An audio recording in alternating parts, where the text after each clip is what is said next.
يا نبي السلام عليك يا رسول سلام عليك يا حبيب سلام عليك صلوات الله عليك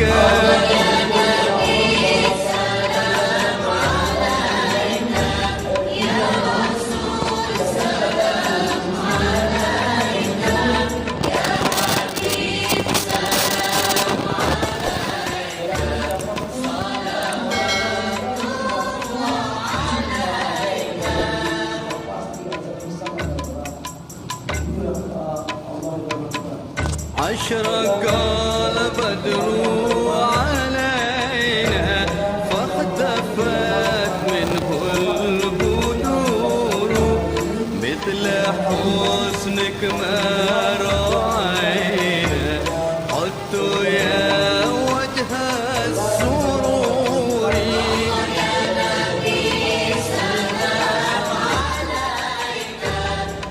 Bismillahirrahmanirrahim.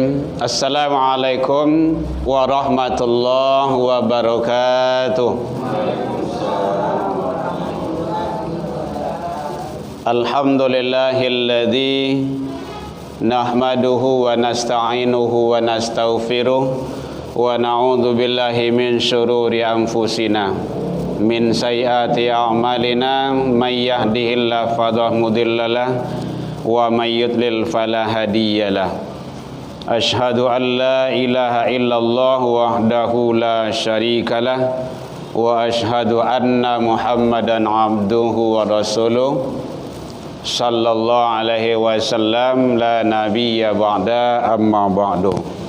Hamdan wa syukran lillah, seluruh puji dan syukur kembali kita ucapkan kehadirat Allah Subhanahu wa taala. Alhamdulillah biidznillah wa qadarullah, dengan izin Allah Subhanahu wa taala sampai malam hari ini kita masih diberikan oleh Allah umur panjang, alhamdulillah. Sehingga dengan nikmat kehidupan itu kita bisa hadir di musholah yang sama-sama kita muliakan ini untuk melaksanakan ibadah. Mudah-mudahan kita berharap, bermohon kepada Allah, ibadah-ibadah yang kita lakukan semoga diterima di sisi Allah hendaknya. Alhamdulillah sampai malam ini Allah masih terang Bu? Lain. Allah masih berikan kepada kita kesehatan. Allah masih berikan kepada kita waktu luang dan kesempatan serta keistiqomahan hati. Dan semua itu adalah nikmat karunia yang telah Allah berikan, Allah titipkan kepada kita. Tinggal kita untuk mensyukurinya lagi. Dia hanya ada dua. Kalau manusia itu tidak syukur nikmat, berarti dia kufur nikmat. Hanya dua, syukur, kufur, kufur, syukur. Tidak ada pilihan yang ketiga. Kalau dipergunakan sebaik-baiknya, berarti kita mensyukuri. Kalau tidak kita pergunakan, berarti kita mengkufuri. Itu yang disampaikan oleh Ustadz awak tadi, la in syakartum la azidannakum. Ya Ustadz, jika kamu mensyukuri nikmatku kata Allah, maka ada ziyadah situ. Jadi kalau syukur ada tambah. Nah, gitu. Tapi sebaliknya, walain kafartum, jika kamu mengingkarinya, mengkufurinya, ada azab. Jadi kalau syukur Allah tambah. Kalau awak ingkari, awak kufur, berarti nanti azab. Itu resiko. Itu namanya bahasanya hukum sebab akibat. Gitu.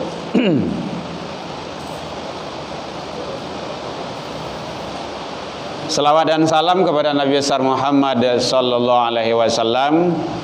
Allahumma salli ala Muhammad wa ala ali Muhammad. Bapak Ibu pengurus Mushola Kubah yang sama kita hormati, Bapak Ibu tokoh masyarakat, tokoh agama, tokoh pendidikan, Bapak Ibu jamaah, orang tua kami, hadirin kaum muslimin rahimakumullah. Alhamdulillah, bersyukur awak Bapak Ibu lai awak datang ke surau, ke rumah ibadah untuk menjalankan ibadah.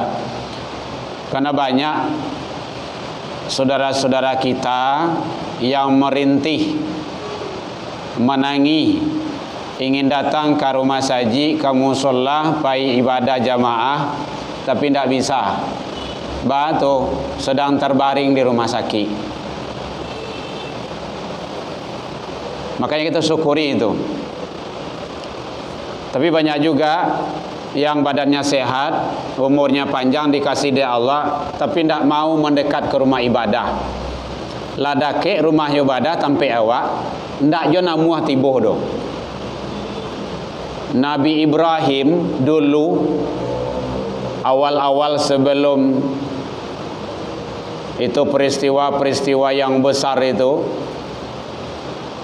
apa yang terjadi? Beliau berdoa, bermohon kepada Allah untuk mencari tempat tinggal yang mana tempat tinggal itu bisa beliau, keluarga beliau, anak turunan beliau untuk melaksanakan ibadah. Itulah di suatu lembah yang ditinggalkan seorang ibu yang sedang hamil besar. Dan peristiwa itu sekarang menjadi rukun bagi orang yang melaksanakan ibadah haji dan umroh. Jadi di Mekah itu dalam Bapak Ibu sebelum bentuk kini koko larami kini rancak andi yo. Dulu di zaman Nabi Ibrahim, oh itu sangat luar biasa. Ndak ada orang, lembah, batu, ndak ada penghidupan. Makanya ibu-ibu protes misalnya itu istri beliau, di siko kami kewatinggaan kok, ndak ada kehidupan doh. Jua kami kemakan, jua kaidui, awak sedang hamil besar. Itu kan peristiwa itu. Apakah ini perintah Allah? Itu ujung-ujung kata tuh. Beliau jawab tidak banyak, iya, ini perintah Allah. Kalau memang ini perintah Allah, silakan. Tapi apa yang terjadi sekarang sangat luar biasa. Maka disebut dengan mukarramah, mulia, tempat yang mulia. Madinah kan munawwarah. Bapak Ibu hadirin kaum muslimin, insyaallah tidak beberapa hari lagi kita akan melaksanakan ibadah kurban. Alhamdulillah sudah 1 ekor tambah cie. Jadi masih ada kesempatan ibu-ibu, bapak-bapak, mari kita bersama-sama untuk ikut mendaftarkan diri sebagai peserta ibadah kurban. Bukan peserta kurban ya, peserta ibadah kurban, agar ibadah kita lebih hebat dan lebih makbul di sisi Allah. Kalau ada nak bertanya, beko boleh Bapak Ibu kita dialog tanya jawab saja seputar ibadah kurban. Kemarin yang pertama sudah kita sampaikan definisinya, sejarahnya, hukumnya. Kalau ada Bapak Ibu yang belum datang kemarin, boleh saja dicari di YouTube. Kak saja nanti Herman Tanjung, insyaallah ada. Karena setiap kajian kita berusaha masukkan ke YouTube. Kemudian ketentuan hukumnya, landasannya itu sudah ada. Ibadah korban, ibadah tahunan. Nanti akan kita coba kupas hukum memakan daging korban lebih dari 3 hari. Kemudian hikmahnya, manfaatnya, karena gunanya korban tu. Kita coba nanti insyaAllah. Jadi kalau ada Bapak Ibu coba tanya nanti, itu kan lebih terbuka nanti wawasan kita. Kemudian pelaksanaan ibadah Idul Adha di musola kita. Nah, mari kita sama-sama mengikutinya nanti. Hadirin kaum muslimin rahimakumullah. Mungkin Bapak Ibu pernah mendengar memakan daging korban itu tidak boleh lebih dari 3 hari. Hukum yang dulu dengan hukum yang sekarang berbeda, karena nanti memang semasa hidup Rasul juga nanti ada rentang tahunnya, itu lebih kurang 2 atau 3 tahun jaraknya. Apakah memang tidak boleh memakan daging korban itu lebih dari 3 hari? Pada awalnya ya, memang tidak boleh. Pernah Ibu mendengar ya? Ada enggak? Ada ya. Tapi mungkin jarang populer lah. Tapi kalau di daerah-daerah di kampung-kampung misalnya itu tidak boleh makan daging korban itu lebih 3 hari doh. Nah, memang ada hadis yang menjelaskan itu. Makanya hadis itu jangan berhenti. Harus ada penjelasan yang detail tentang makna yang terkandung di dalam hadis itu. Hadis itu adalah memang di dalam kitab Sahih Bukhari ada, dalam Sahih Muslim ada itu dijelaskan. Nah, nanti akan kita tinjau nanti hukumnya. Hadis yang pertama, hadis yang ke 1914 itu dijelaskan bahwa tentang memakan daging korban itu lebih dari 3 hari.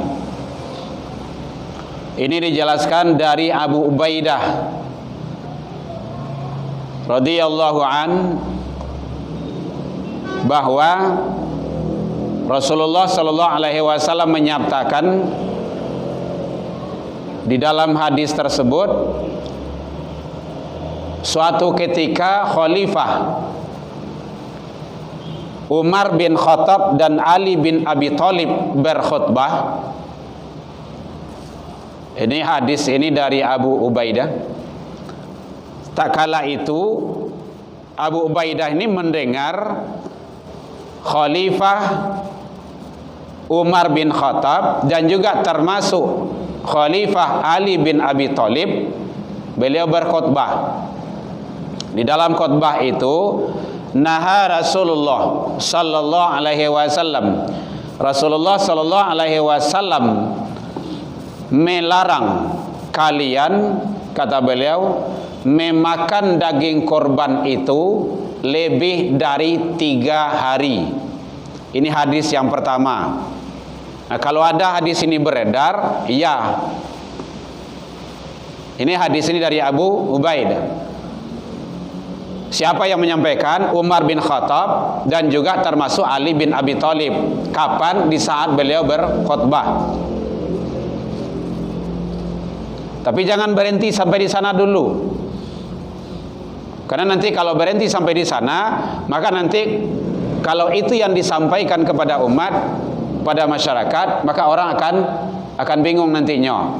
Berarti harus menyelesaikan, harus menuntaskan, harus muabian daging korban itu tidak boleh lebih dari 3 hari. Dipangan terserah.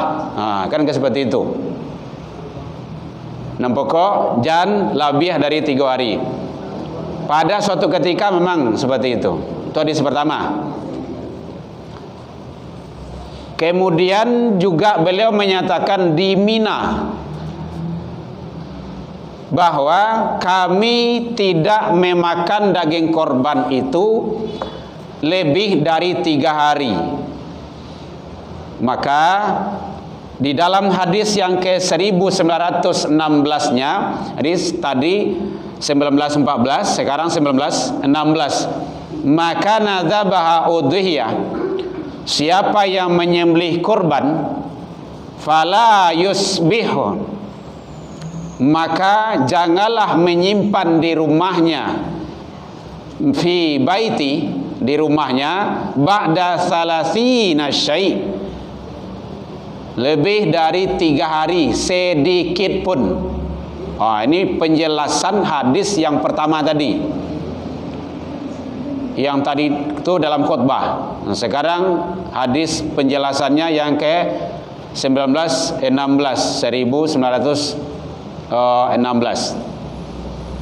Kemudian pada tahun berikutnya, maka sahabat juga bertanya kepada Rasulullah, ya Rasul, ini setelah kejadian itu bertahun-tahun berikutnya lagi, apakah pada hari ini, tahun ini, kesempatan ini kami juga tidak boleh memakan daging korban lebih dari 3 hari ya Rasul? Jadi tahun-tahun yang penjelasan itu tuh dari awalnya memang tidak boleh, makanya akhirnya seluruh masyarakat harus muabian daging korbannya di dalam rentang 3 hari itu. Kalau tidak habis bagian, kasih di bagian, ada orang lewat agian, ada orang lewat agian, nah gitu. Kok banyak korbannya? Karena korban di sana itu tidak ada yang sedikit, sampai ratusan. Maka kata Rasul, la, tidak, innaka za'am, karena pada dulu, tahun dulu, pada saat itu kata Rasul, ka'annan nas, aku ingin sampai seluruh daging korban itu kepada manusia, fa'aratu ayya sufuwa fihim, karena di kala itu, di saat itu, dalam situasi dan kondisi-kondisi yang sangat genting sekali. Jadi di saat itu kata Rasul, kondisi terjadi bahwa ada di zaman-zaman terjadi perperangan, ada situasi yang kondisi masyarakat saat itu sangat susah sekali, payah mendapatkan daging, makanan dan lain-lainnya. Maka kata Rasul, di saat itu harus daging korban itu merata semuanya. Kalau lebih dari 3 hari nyoba makan, masih makan daging korban yo baru hari pertama, kedua, ketiga, berarti nyo melebihi kapasitas mengambil daripada haknya. Maka pada tahun sekarang tidak lagi kata Rasul, boleh lebih dari 3 hari, karena di dulu situasi kondisi di saat itu adalah manusia sangat membutuhkannya. Maka aku ingin daging korban itu merata semuanya kepada masyarakat di kala itu. Nah, jadi hadis itu berurutan. Dulu pernah dilarang oleh Rasul, tidak boleh makan daging korban lebih 3 hari, iya, karena situasi dan kondisi. Sekarang boleh lebih dari 3 hari, boleh. Kadang hari pertama, hari kedua, hari ketiga tu awak nak makan daging awak dah, daging kawan saya makan kan, gitu. Atau malahan awak adalah membeli masakan-masakan yang lain, gitu. Waalaikumsalam. Jadi boleh kata Rasul. Apalagi kalau awak di zaman kini lado itu kulkas untuk menyimpan. Kalau zaman dulu mah ada kulkas. Zaman Nabi mah ada kulkas. Tidak ada. Lebih ada 3 hari kok. Lain cerita daging tu lah itu. Lah baunya. Begitu. Jadi itu adalah penjelasan bahwa kalau pernah bapak-bapak, ibu-ibu mandanga pernah dilarang makan daging korban lebih dari 3 hari, iya, dulu di zaman Nabi. Kenapa? Karena di saat itu situasi dan kondisi sangat-sangat penting sekali, dibutuhkan ke pemerataan terhadap seluruh jamaah. Namun di saat tahun berikutnya tidak boleh, kata Rasul, karena kondisi tidak lagi dalam kondisi perperangan. Manusia saat itu sudah mulai normal dan stabil situasi dan kondisinya. Ini dalam hadis yang dijelaskan dalam kitab Sahih Muslim, dan itu jelas, bahasanya jelas di sana. Bapak Ibu hadirin kaum muslimin rahimakumullah. Jadi maka penting bagi kita bicara masalah daging korban itu, masalah memakannya boleh lebih dari 3 hari, boleh, karena kondisi-kondisi zaman dulu dengan zaman sekarang itu tidak sama. Waalaikumsalam warahmatullahi. Itu yang pertama. Bapak Ibu hadirin kaum muslimin rahimakumullah. Ada yang bertanya? Boleh Bapak Ibu? Dulu kalau 3 hari dalam 3 hari busuk lepas nak dok. Tunya tua. Kini kau sampai pada bulan. Kan hari. Kalau ada yang 3 tahun dah ya Pak, ada silakan. Karena sesuai dengan kondisi zaman. Dulu kulkas ndak ada, kini lah do. Teknologi lah banyak. Dan kini ndak zaman perang lagi do. Gitu. Ya Bapak Ibu ya. Jadi karena memang ada di daerah-daerah atau memang pernah kita sampai pemahaman itu kepada kita, jangan makan daging korban lebih 3 hari, dah boleh. Tapi penjelasannya itu tidak ada. Itu yang penting. Jadi harus ada penjelasannya supaya umat masyarakat tidak bingung dan tidak bimbang bahwa dulu memang dilarang oleh Rasul, iya, karena kondisi dan situasi di kala itu. Bapak Ibu hadirin kaum muslimin rahimakumullah. Masih ada yang ditanya? Nanti kita masuk dalam ibadah hari raya Idul Adha. Termasuk nanti masalah puasa Arafah. Jangan bingung pula. Nanti kalau seandainya, karena puasa Arafah itu jatuhnya 9 Zulhijjah. Paham saya itu dulu. 9 Zulhijjah. Ndak ada orang wukuf ndak tahu enam pokok 9 Zulhijjah.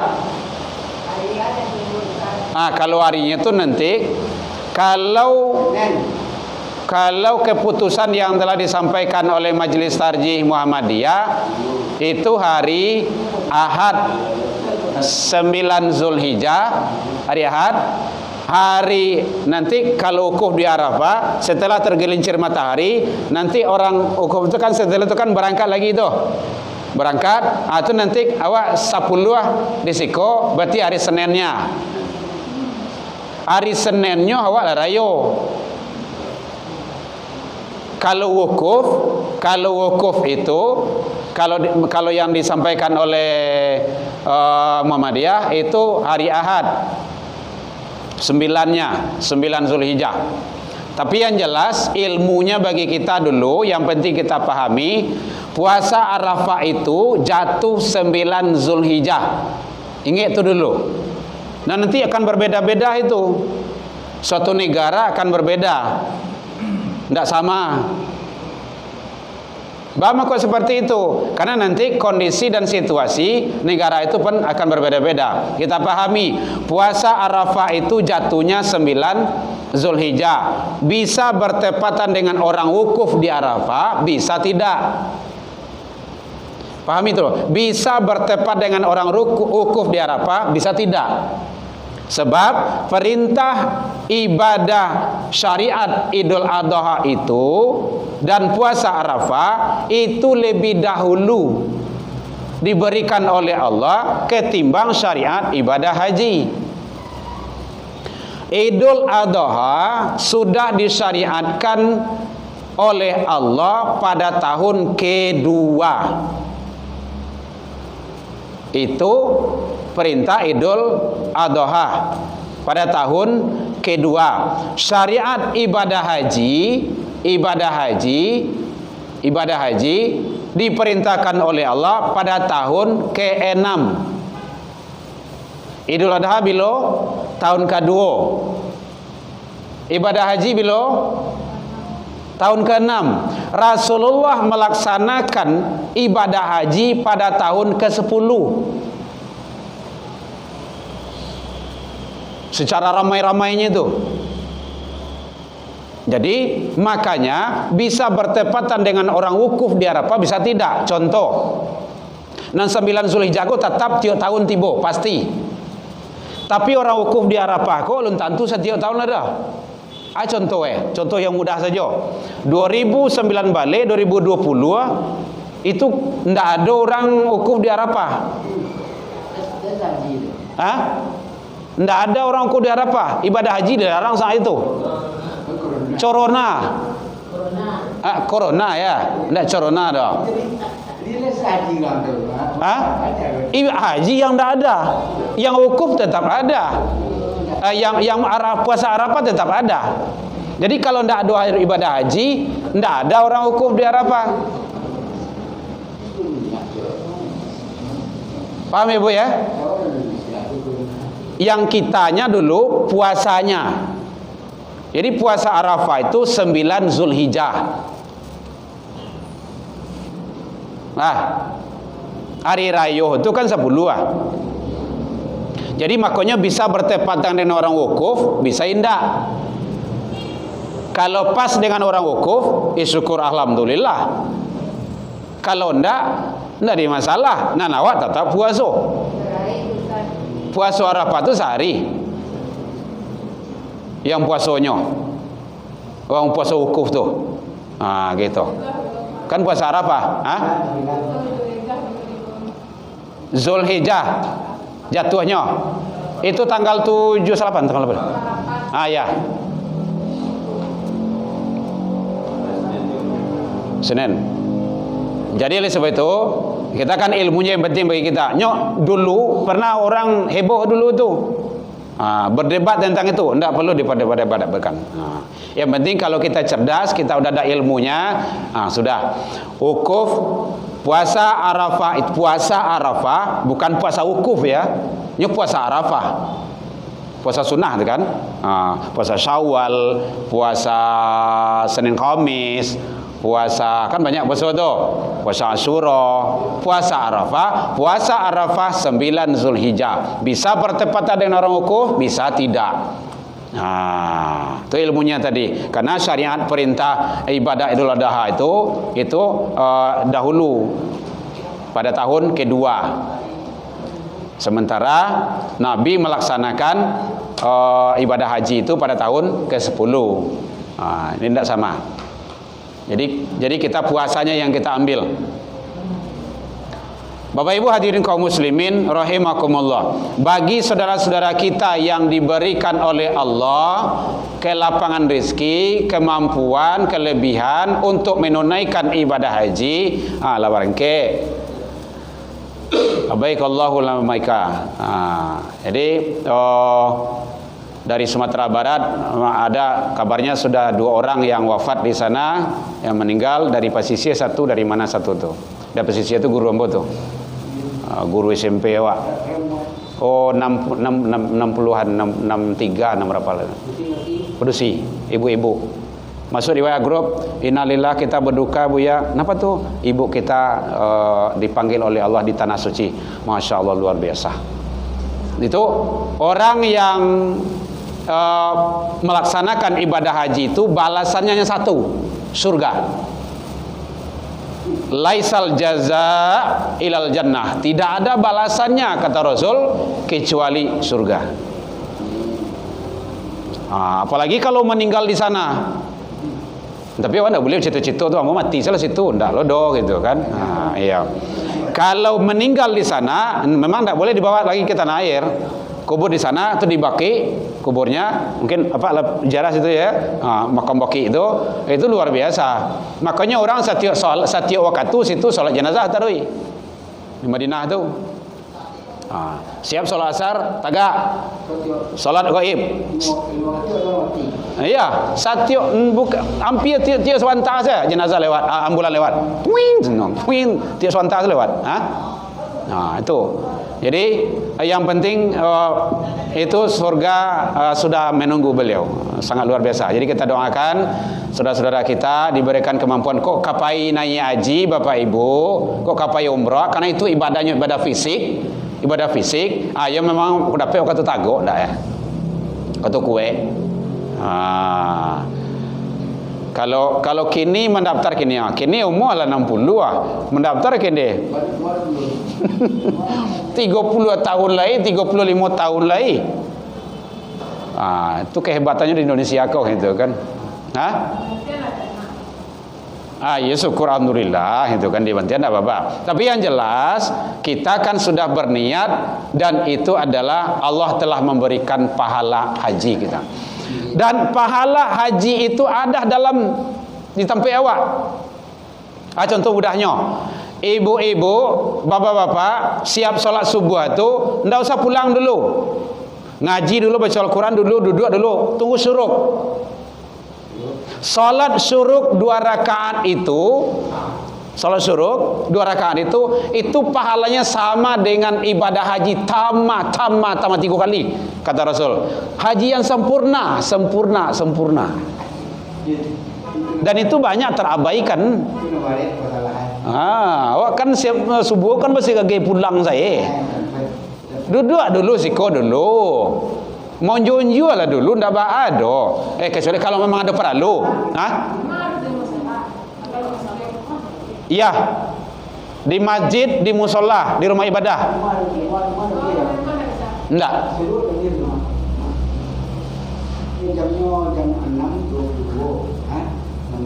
Di rumah ibadah. Kalau di Arab itu kan masjid semua, walaupun ketek kan masjid jo. Di kampung awak yang ada surau, ada musola gitu kan. Tapi tujuannya yang beribadah gitu kan. Iya, di sana kan beda dengan siko gitu kan. Jadi di rumah ibadah. Suruk itu tidak di rumah. Di rumah ibadah. Itu pahalanya. Tapi kan yang tawaf kan tetap aja di sono. Yang sa'i kan tetap aja di situ itu kan. Bapak Ibu hadirin kaum muslimin rahimakumullah. Jadi itu hadis yang menjelaskan tentang seluk-beluk kaitan dengan pelaksanaan ibadah kurban. Ibadah kurban itu adalah sangat luar biasa.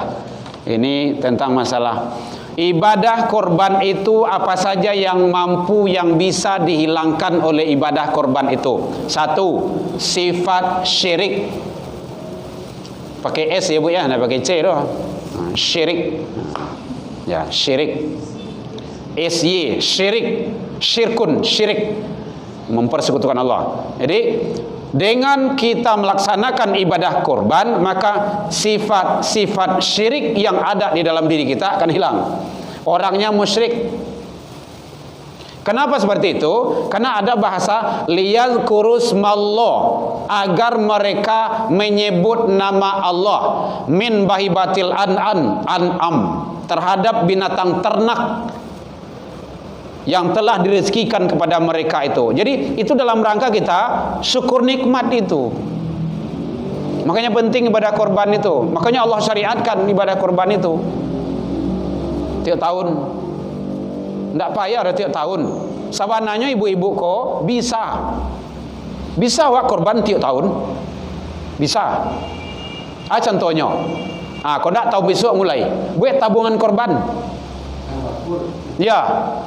Tabakur jadi kan. Jadi tabakur dia, takur dia barang lah. Tabungan kurban 10.000 satu ibu solat, 10.000. Enggak usah banyak, 50.000 atau 100.000 sekali sebulan. Ada kalau biasa lebih enggak ada. 10.000 insyaallah bisa.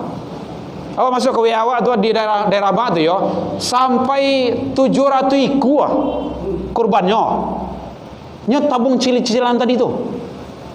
Tabung cicilan tadi itu bisa. Awak sekali belanja pergi ke pasar, pergi ke mall doa, barang tu. Kadang 100.000 dah bantu apa ti pulang lah doa. Sekali belanja 100.000, 200.000, 500.000 habis itu. Sewanta.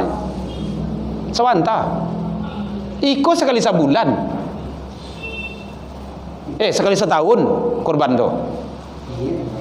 Tu. Niat langsung action, langsung di kerajaan. Bisa. Kamu perlu buat sobat tabung korban pak. Kalau itu ibu-ibu bapak-bapak cubuan, insya-Allah, ambo yakin isiko tu. Yakin, 5 iku, 6 iku bisa tu. Kami tak sempat ke rumah saji kasurau do. No, pak, janda ba do. Antan dia nak kamari. Atau baanyo gitu kan. Bisa. Kau nak titip ke kawan. Tu. InsyaAllah bisa. Daerah mana tu? Ya daerah ke situ je. Sampai 700 iku. Saji kurban. Luar biasa tu. Apalagi kalau bagi laki-laki yang perokok. Rokok saya sabungkui gini. Berapa? 25, 35, anggap saya 30 lah. Ada yang 40 bagai 30 lah. Ada sebungkui sehari. Anggap saya sebungkui sehari. 30,000 kali 30 hari sebulan kali 2 balik 10 juta lebih ya. Tu sampai kambing tu mah. Seorang orang tu. Seharusnya yang perokok tu korban tu.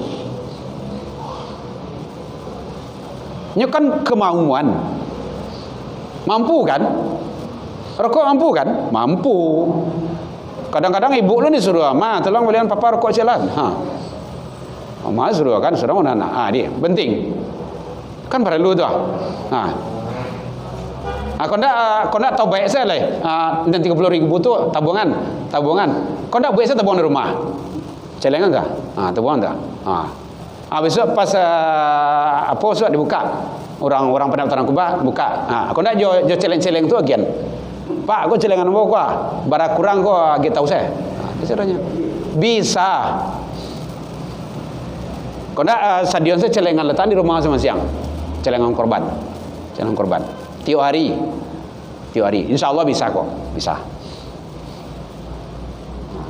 Jadi menghilangkan sifat syirik yang ada di dalam diri dengan ibadah korban tersebut, karena kita adalah menghambakan diri dengan ibadah korban tersebut kepada Allah Subhanahu wa taala. Yang kedua, menghilangkan sifat kufur nikmat. Jadi nikmat-nikmat Allah yang telah dititipkan kepada kita, kita syukuri dengan apa? Dengan korban. Itu tadi tu, la in syakartum la azidanakum. Kalau engkau syukur, aku akan tambah, kata Allah. Cobalah Bapak Ibu, tiap tahun korban, berbeda rasanya. Rezeki awak murah, lasuh. Rezeki itu bukan hanya uang Bapak Ibu ya. Awak sehat, anak-anak lancar sekolahnya, rukun, damai. Alhamdulillah. Mohon doanya ibu, cucu ibu tu lah mendaftar dua daerah tu. Mesir cik, Maroko cik. Nang kadang tu pak. Nang Madinah gagal, ndak pakai ijazah. Atau besok nyulang oleh cik. Ijazah lu keluar lah dong. Ya. Penting tu. Nya rezeki tu banyak Bapak Ibu. Bukan hanya uang berupa uang, enggak. Badan sehat, awak taluk ke surau. Ini luar biasa kok. Alhamdulillah. Mungkin bisa saja pertama kali awak calik kini kau wirid awak ramai ni kok. Kan bisa saja. Biasa kan berdua, bertiga, berlima gitu kan. Kini kan ramai tu. Kan hebat tu. Aku dapat ramai-ramai. Ajak yang lainnya. Awak di rumah kayak gitu Pak Ibu? Awak setiap Rabu? Setiap Rabu pertama? Enggak. Dulu Kamis. DP puasa. Awak lah buat dalam agenda awak.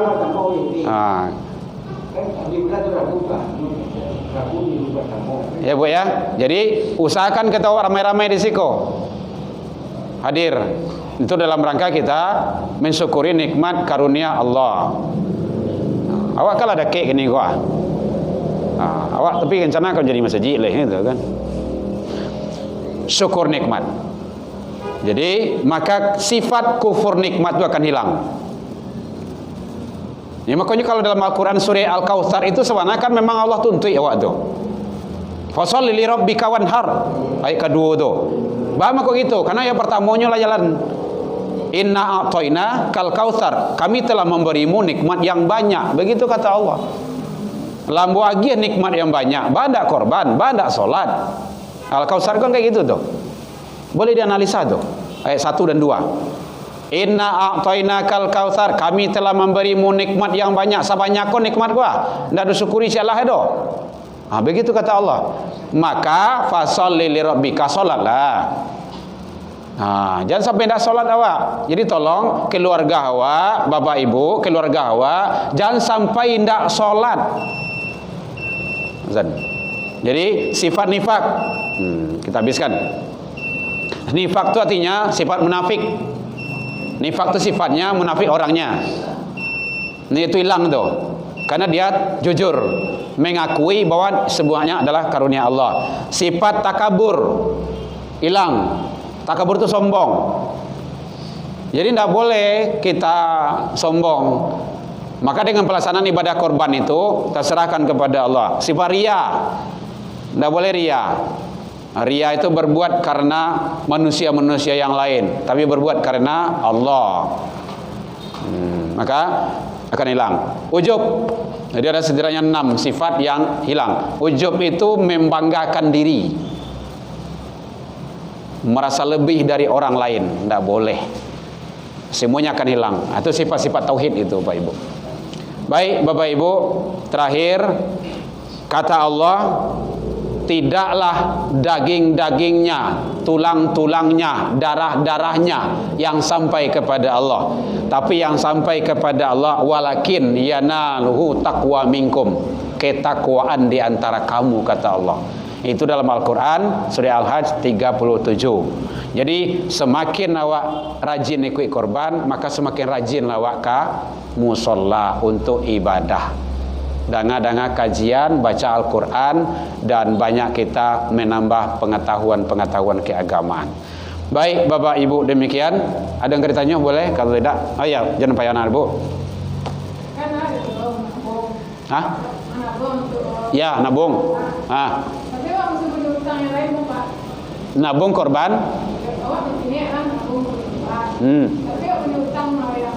Bayi utang dulu. Iya.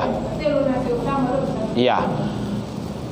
Nafsul mutmain, jiwa orang beriman itu terkatung-katung, tak gantung-gantung. Ingat itu? Hatta yuqda anhu, sebelum ditunaikan, dibayarkan hutangnya. Walaupun dia mati syahid sekalipun, mati syahid di medan perang, kanlah sarugo tu. Kalau dia berhutang, belum lunasi hutang. Tu bawa yunya hutang tu, makanya hutang tu dicatat. Ya, ibu-ibu yang punya kedai atau kawan yang hutang kawak, catat. Kalau lu punya tagih, menyelamat inyo sebenarnya tu. Makanya hati-hati hutang tu. Ya, iya Bu. Misalnya awak kalau makan lah orang itu ni MC sedekah ada mau utang, tapi kalau salah. Oh, tidak bisa. Utang dibayar, piutang diterima. Misalnya orang terdahulu yang lain. Keluarganya. Tapi kalau lah punah lah nyosa dok. Tidak ada. So kata ketik ambo dulu pernah ambil onde-onde je. Maaf kau onde petang dulu ya. Maaf ya deh. Gitu angkat.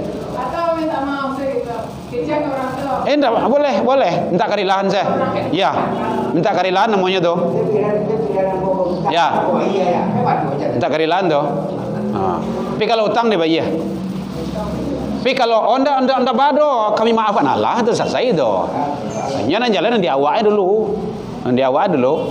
Hubungan kita nanti akan bermasalah dengan Allah kalau tidak dibereskan dulu. Itu hikmah tawali sebenarnya itu. Tawali orang-orang meninggal itu kan minta maaf dulu tuh. Bapak ibu-ibu jamaah, awak sebelum diangkeng jenazah aku marilah saling maafkan bapak bulai. Kalau datang piutang boleh lah. Itu sebenarnya itu. Jadi sebelum menghadap kepada Allah, bereskan kamu sama manusia dulu. Begitu kata Rasul. Jadi kalau ada utang bayar. Piutang diterima. Tapi kalau berhutang ke jenazah, bayar hutang awak. Awak berhutang dulu kau beliau kau hutang dulu. Kalau lega gitu kan. Soalnya ada orang yang berhutang ke awak, Pak. Tapi awak tak tahu di mana. Tagih, minta. Tak tahu di mana orang mereka. Nah, udah maafkan sajalah. Iya. Tapi kalau agak 500 juta kan tidak mungkin dimaafkan tu doang. Itu tak mungkin, Pak. Nah, itu ah. Iya. Tapi kalau yang sedikit kecil-kecil tu maafkan saja gitu kan. Tapi kalau masalah hutang piutang tu harus jelas. Jadi tercatat. Iya, mukasinya itu supaya tidak bermasalah wak nanti di hadapan Allah. Hutang tu bayo menyebabkan seseorang itu tidak bisa masuk surga, walaupun dia syahid sekalipun. Tapi kalau maaf tu lain cerita tu. Tapi nak jadi hutangnya dulu. Kalau maaf tu habis tu. Baik, demikian saja. Kan rancak awak wirid tu kan bisa awak dialog tanya jawab ibu ya. Baik, demikian saja. Mohon maaf tak lebih atau kurang. Saya nama pribadi dan keluarga mengucapkan taqabbalallahu minna wa minkum taqabbal ya karim. Mudah-mudahan ibadah kita diterima oleh Allah Subhanahu wa taala. Wabillahi taufik wal hidayah. Assalamualaikum warahmatullahi wabarakatuh.